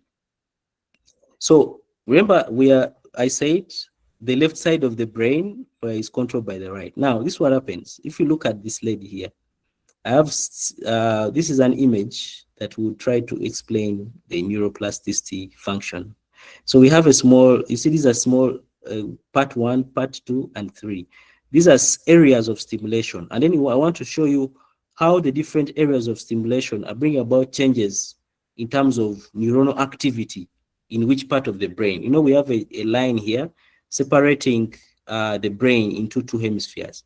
So this brain is facing that side, and yet this lady is facing. So this becomes this side left, just like the image, and this side right. Yeah. So this is the left side of the limb. So when we stimulate the left side of the limb of this lady, yes, remember this limb, this is the amputated limb. We notice we get a lot of activity yes, on her right side of the brain. And more, this is S1, this is the somatosensory area 1, and the motor areas 1 and 2. Yes, we get a lot of activity when we stimulate the stump. Okay, versus when you stimulate area 2, yes, we see some bit of activity from the right side here, on the left side, and then the toe. Here we stimulate a similar area, and then here the toe, we see also this kind of pattern of activity. What does this mean? Because we said every certain parts of the body are represented, like we saw in the homunculus.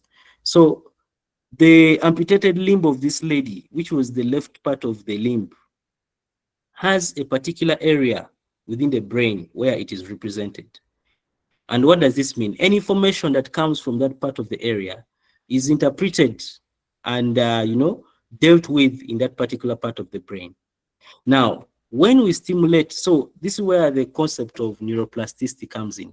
So you notice that when we stimulate these ladies at here the thigh, amputated thigh, we see a lot of neuronal activity. Why? When this is because of the neuroplasticity. The lady's limb is amputated, so the area in the brain which has the removed limb, yes, it means that that area is now inactive. But then the thigh is present. So what happens? The thigh, which is the area near in the brain, the thigh area is near that of this particular leg. It notices that part is not active. So what does it do? It's going to or sort of, send fibers to colonize that particular area because it is now being utilized much more. So you notice that when we stimulate here, the person feels information, feels the stimuli as if that stimulus is coming from the leg. That's why you're having a lot of Sir, stimulation. Someone saying sorry for something? the instruction. Sir, Yes. I want to know the meaning of. All right. Sorry, Mr. Adamo. I think it's just better we just round up. Then you can ask your question. Or drop it on the chat box, then to be addressed during Okay, the sir. question and answer session. Yeah, Dr. Okay. Ronald, please, you can go ahead. Yeah, thank you. Okay. Thank you, Tolu. Yeah. So the nature of activity we have is activity that is here that we see when we stimulate the stump, this amputated thigh, or the stump on the thigh. We see the information is even much more as if it's coming from the leg and also the thigh. And this is why this is what we call a phantom limb syndrome that is common among these people who are amputated. And that is why even when they certain stimulus in terms of clothing and when they dress up clothing or what, so you find that even when someone has an amputated arm, they'll tell you, I actually feel sometimes pain, they get like phantom pain, or sometimes get what we call, kind of sensation. I feel like this is coming from my limb, which I do not have. And this is some of the psychological challenges we have to deal with as we're treating these patients. So this is because of the nature of the brain makeup. Yeah. So that phantom, this is the phantom arrangement. And and another example would be, you notice people who say they get amputated, maybe by any accident or anything, they get loss of both of their limbs. And then they stay with the upper limbs. You notice they tend to, the upper limbs now, they use the upper limbs to walk and also to do the other functions. So if you look at the somatotropic representation of this person's hands on the brain, they're going to be very, very well developed and very big in terms of areas of function. Why? Because of the concept of neuroplasticity. The brain has to change because initially the hands are supposed to perform certain functions which they reserve other functions for the limbs. But now it's going to double the functions. I hope the concept is home. Okay. Now, still because of the same concept of, we still apply the same concept of the brain recognizing the contralateral side. This is where we suffer with other patients who patients undergo stroke. This is another key neurological condition that is quite common. Now, in stroke, the problem is we get sort of a starvation of oxygen from the brain cells in that particular area of the brain. And you know, when the cells lose oxygen, they cannot do metabolism and all that, so the cells start to die. Now, stroke can be in two phases. We have what we call ischemic, where we have a blockage, or hemorrhagic, where we have a bleed. Now, I like this image.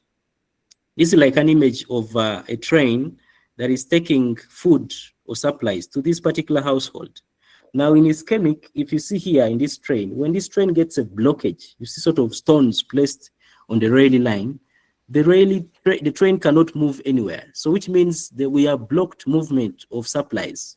So in this case, oxygen and nutrients. So this particular area starts to malfunction, has no oxygen, has nothing. So this particular part of the brain starts to die out. So this is what happens it could be ischemic kind of stroke from any kind of blockage of the blood vessels that are supplying the particular parts of the brain. Then you start to get areas of the brain that have not received or do not receive nutrients or blood. And that is what's happening here. You get a blockage and you see that. Whereas in hemorrhagic, you get a bleed. So in this case, if you look at this train, you get sort of, a bleed, a blood vessel. We break the blood vessel. So like here, we are breaking the train. So we cannot move the content to that particular area. Similarly, that area is going to lack the nutrients and blood. So here we tend to have bleeding, okay? And because it's bleeding, it tends to result into other things and eventually detect what we present as a patient. So stroke is another significant neurological condition, okay? So as I conclude, another important area is actually dementia. Okay, so we appreciate that all of us, we are happy to celebrate our birthdays. Somewhere you have to post someone, you have to throw a party, you get to celebrate.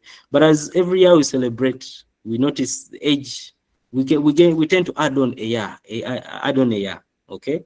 So that's part, so eventually we age. You can compare yourself to an elderly person in your community. You're not the same. So eventually we age, and you're not the same 5 years ago. Yeah, so aging is the normal process, no problem. But then sometimes aging can go astray, okay? So which I'm, in quotes, calling abnormal aging, bring about a condition we call dementia. And this typically brings about brain problems, okay? And affects the function of the brain in terms of, most prominently, that is memory loss, thinking and reasoning. Okay, some of you or some of us or some people from different experiences have had grandies, maybe grandma or grandpa. You live with your grandpa, and for example, my experience, and it's one of the interests why I got interest to do neurodegeneration. My motivation is about my experience with my grandma, who as I was growing up, I often went to her. And then she calls you, yes, Ronald, you could have a chat. You go away to play. When you come back, she's asking me my name. So I couldn't understand why she's asking me my name. So, but it's later that I understand that actually she had a memory loss, which was typical kind of dementia. Okay. So that is one typical feature. And dementia is a growing burden. In my country, we're at about 20% in prevalence, which is quite high. And it's even much higher in other regions. But it's also growing in burden within Africa and sub-Saharan Africa.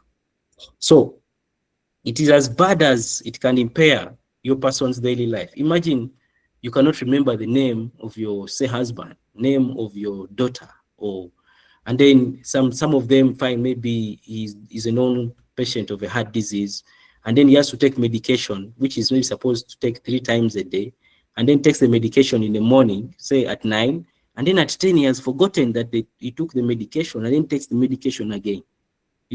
So because they have lost the memory, they cannot make any kind of memory. So these are the troubles, and this is a typical problem. And so dementia is a sort of a group of conditions that can be mixed Alzheimer. But one of the well-studied conditions is Alzheimer's disease, which is one class of dementia, and also purely has a lot of typical derangement in memory impairment. And these are some of the different risk factors that can be aging is one thing, maybe above 65 years. We're starting to see early onset, even as far as 40, late 40 and 50 years. Family history and unhealthy lifestyle, drinking alcohol and the rest. And then, so like this image shows, sort of rubbing, someone, you rub the memory. Yes, someone cannot remember you, your father, your mother, that kind of thing. And then, but other than that, they start to get other impairments, which can actually bring about cognition problems. Someone starts failing to, recently I was interacting with a friend. I think the elder also has something like that. And it tells you the mother now can no longer, decide to go and do toilet work. You get, so that's how much of memory impairment, cognitive, she can no longer think. She cannot, you have to think for them. You have to, a lot of things can go astray. But in terms of pathogenesis, it's because of, it's a neurodegenerative disease. So cells continuously die and get damaged. Why? Because one of a buildup of toxic substances, yeah, and that is typical, what we call the beta amyloid protein. And so this forms a lot of clumps within the neurons. And when they go within the neuron, they start to damage these neurons and, impair the communication with each other. And also, there's a buildup of other toxic substances like the tau proteins within the cells. And they clump together to form neurofibrillary tangles, which when they build up, they disrupt normal brain functions and also cause cell death. And also this prevents neurons from communicating with each other. Okay, so this brings me to the end of my discussion. So we've got a broad overview of what is neuroscience. We looked at the part of the nervous system. We looked at its arrangement and organization.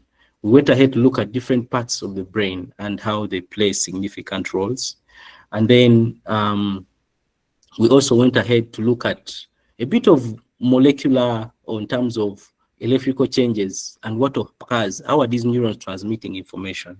And as we build on some of the abnormalities here and there, and then we'll go ahead to look at some important concepts in terms of transmission of information, either from the external environment to the brain or from the brain back to the external environment, and important concepts in terms of neuroplasticity, in terms of, we've looked at, stroke. We've looked at how we can apply those terms. We looked at the arrangement in terms of information transmission from left to right. Yeah, so this could give us a kind of good introduction to neuroscience, and we can have a bit of baseline concepts. I must make a disclaimer that neuroscience is big. There's a lot. If we are to sit and start talk about each particular section, it will take us almost another day. So, but at least this would give us a bit of a wrap up on what are some of the key things or areas we may be interested in of introduction, and some of the common conditions that are actually quite evident and are bringing a lot of public health challenge within our African population. With those few words, I'd like to thank you for listening, and I will stop there. Thank you, Tolu.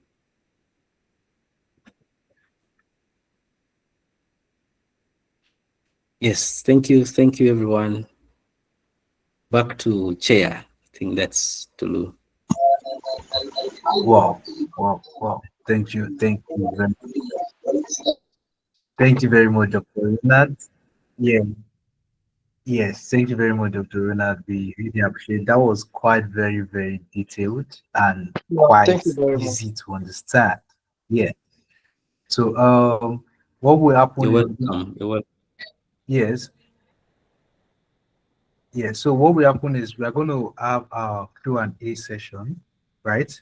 And I believe by now most of us have at least a brighter understanding of some of the introductory concepts of neuroscience, and also how it can be applied clinically, looking at phantom limb, looking at Alzheimer's disease, and a whole lot of things. So I feel For me, I've learned a couple of new things too, right?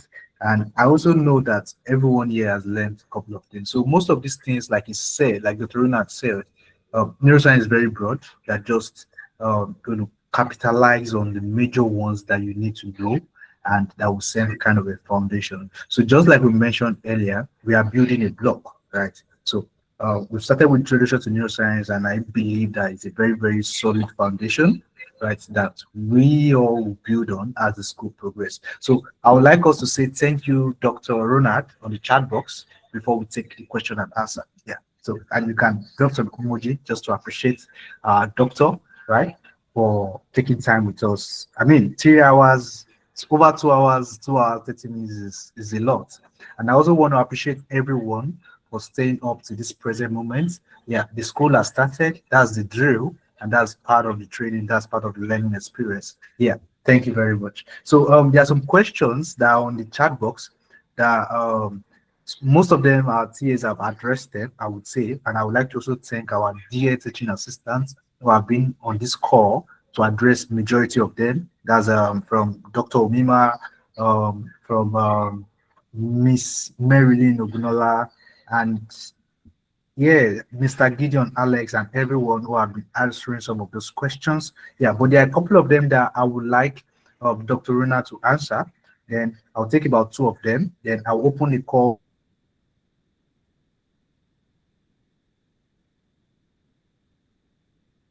Dr. Ronald can give his final address when necessary.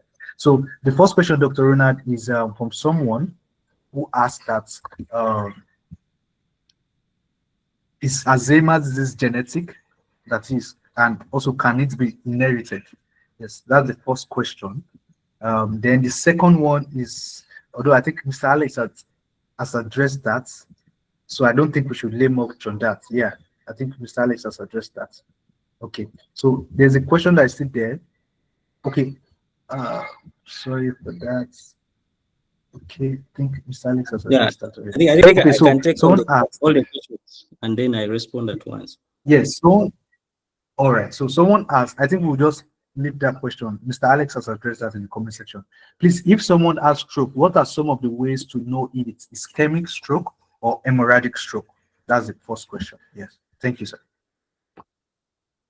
Okay, thank you so much, Tolu, and thanks to all the participants into the school. Yeah, so the first question was whether is Alzheimer's disease genetic. Yes, it has a huge genetic component and as a primary risk factor.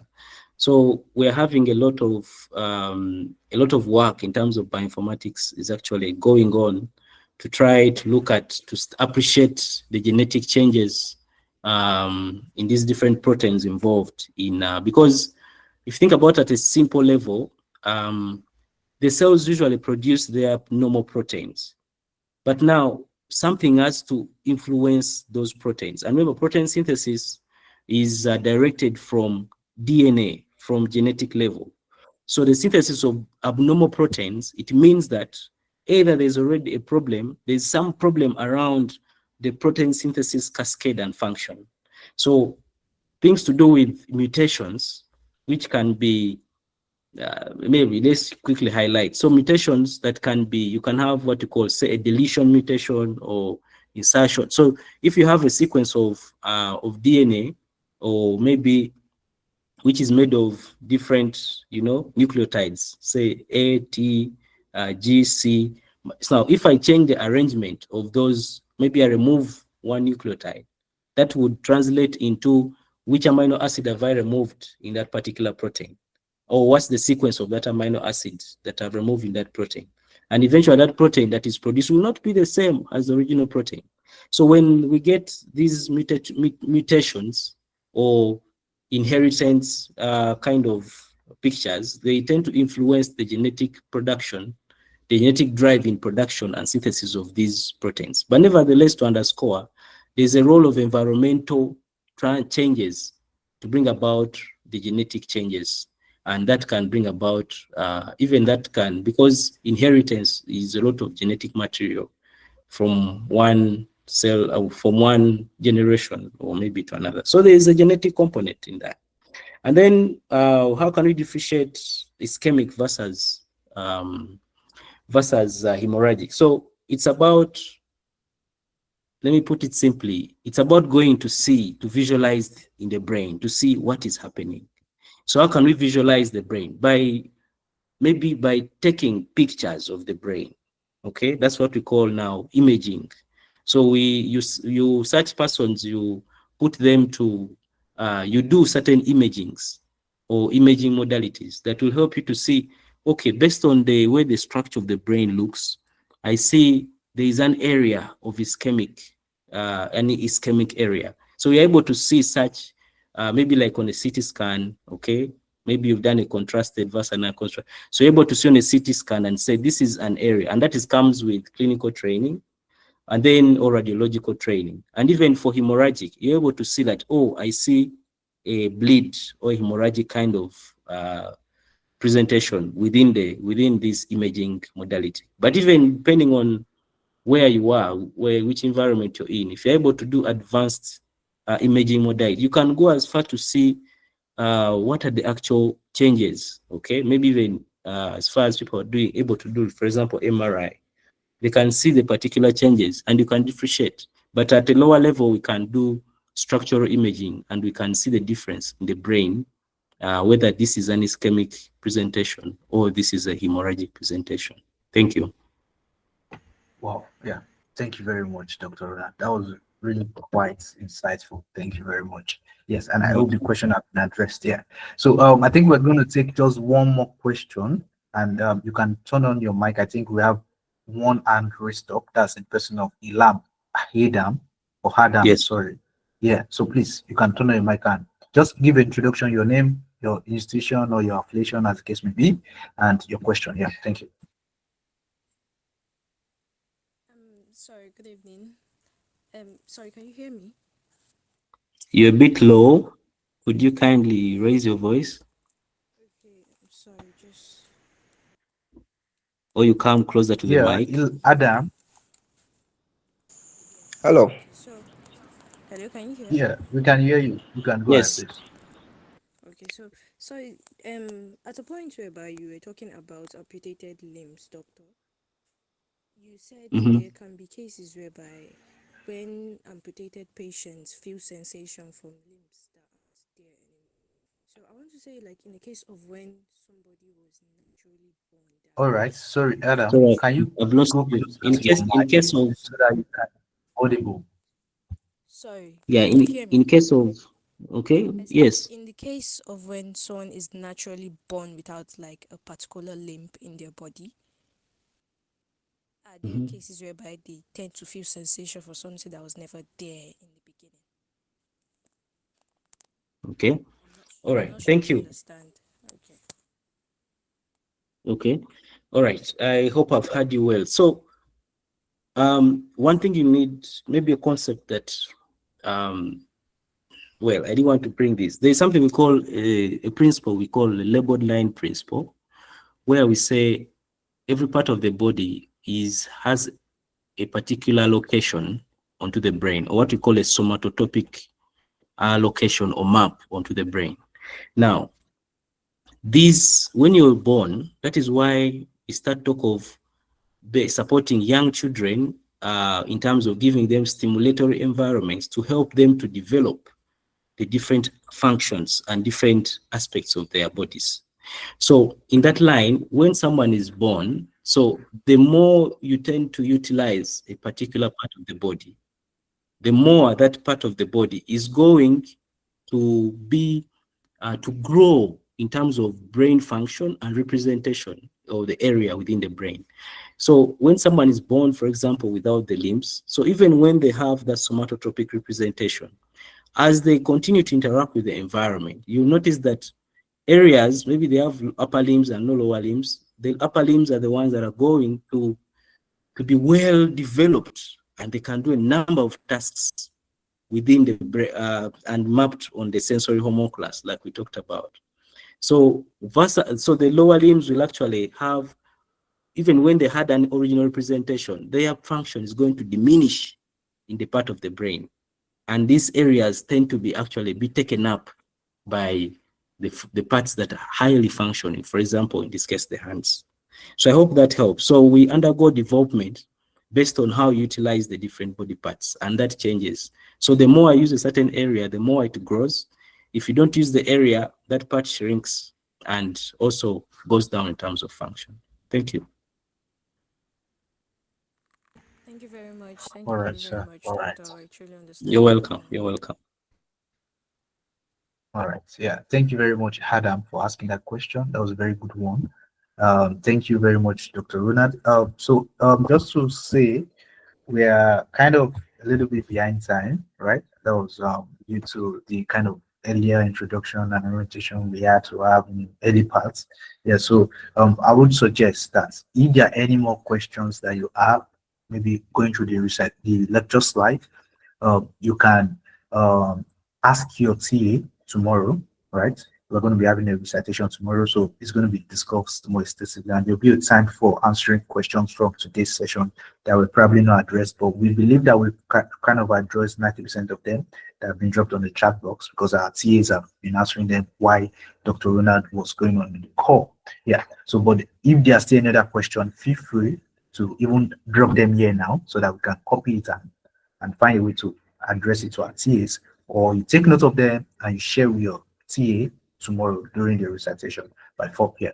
Yeah, so I would like to say thank you very much, Dr. Ronald. Once again, we really appreciate you. On behalf of everyone, the students and everyone, we say thank you very much. Yeah, so I don't know if you have a final word. Maybe you want them, if there's anything else you want to say beyond. Oh, yeah. Yeah, because although we are although we are hoping to have a session, maybe if you're available, I don't know, maybe not really a session, but we're going to be having a final presentations by Sunday. So maybe if you want to join in or you want to say something, yeah, but there you can. That one is optional actually. But now, if there's any final word or advice on anything you want to say, yes. Yeah, thank you. Maybe I can take a minute. So yes, let me thank the organizers. At least I'm familiar thank with. you very much, Dr. With Tolu and Alex and Gideon. Thank you so much for organizing this. But then special thanks go to the participants. You know, I usually tell my students this side is opportunities around the world will not wait for you when you are seated at your comfort. So standing up and putting in time to make such to apply for such a school is the first step. Like I think it's called Samuel. Samuel initially was telling you how the idea began with the small summer school and all that. And I think that this is a good initiative for you to think about neuroscience.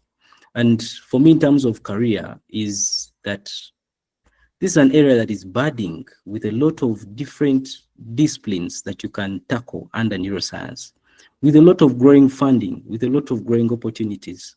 So for me, a word to the participants, this should be a starting step, irrespective of whatever background or discipline you're in, you can still make significant contributions to neuroscience.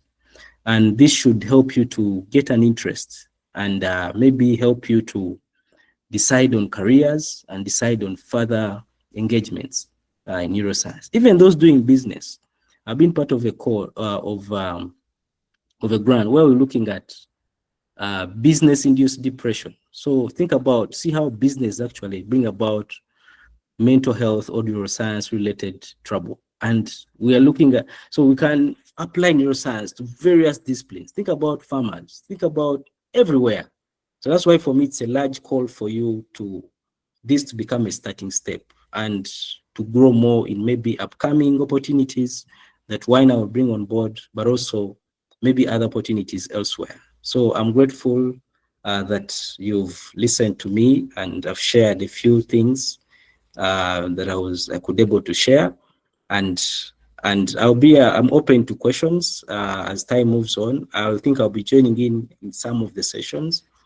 I'll be happy to journey with you through the program, and in case through the TAs and organizers, I can respond to some of the questions or any kind of may be interested in. Otherwise, I thank you so much. Okay, Tolu, can I have the floor? Thank you. Hello. Yes, thank you very much, Dr. Ronald. Thank you very much. We really Hello, appreciate Tolu. that. Hello. Yes, ma. Yeah, Good evening, ma'am. yeah. Miss Can you Just try? a quick Yes, ma. You can go ahead. shout out. I just want to appreciate Ronald for quite an engaging lecture. It was quite intensive and quite interesting. Thank you so much. That was a nice one. And as you, Samuel earlier said, this is an opportunity. You need to grab it. You know how YAN started. Time will not permit us to go nitty gritty. But I just want to appreciate all the participants. As Samuel said, I know how YAN started 2019 and where we are today and where we are going to. So this is an eye opener. Make maximum use of this time to excel in neuroscience. Thank you so much. Thank you, everyone.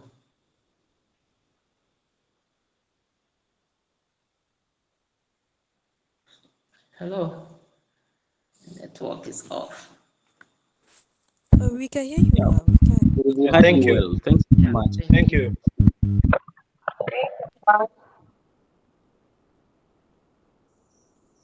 Thank you, sir.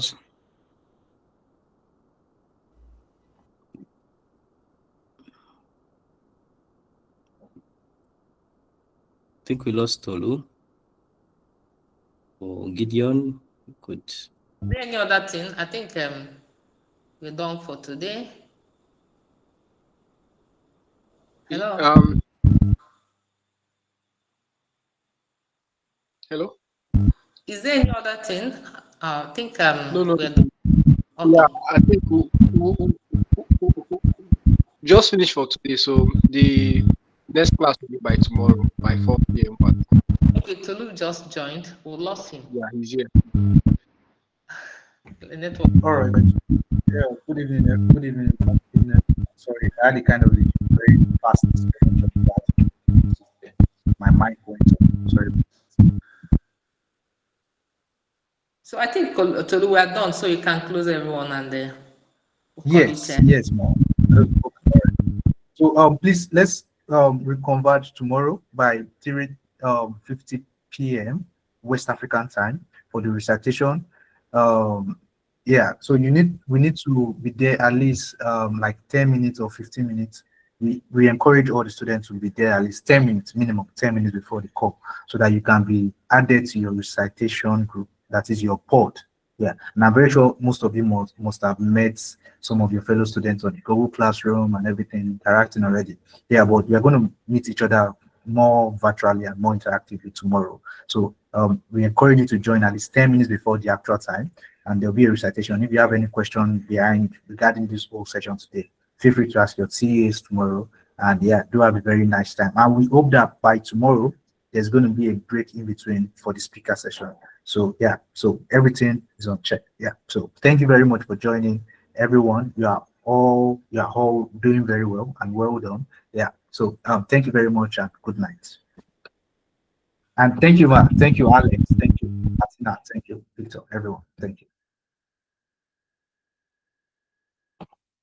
Yes, there is the lecture slide will be uploaded on the Linktree platform. Just click on that link and you would have access to it. So there's an icon that's been created. We have recitation slides and we have lecture slides. So just click on it, you would get access to it. It's on a drive. Yep. Okay.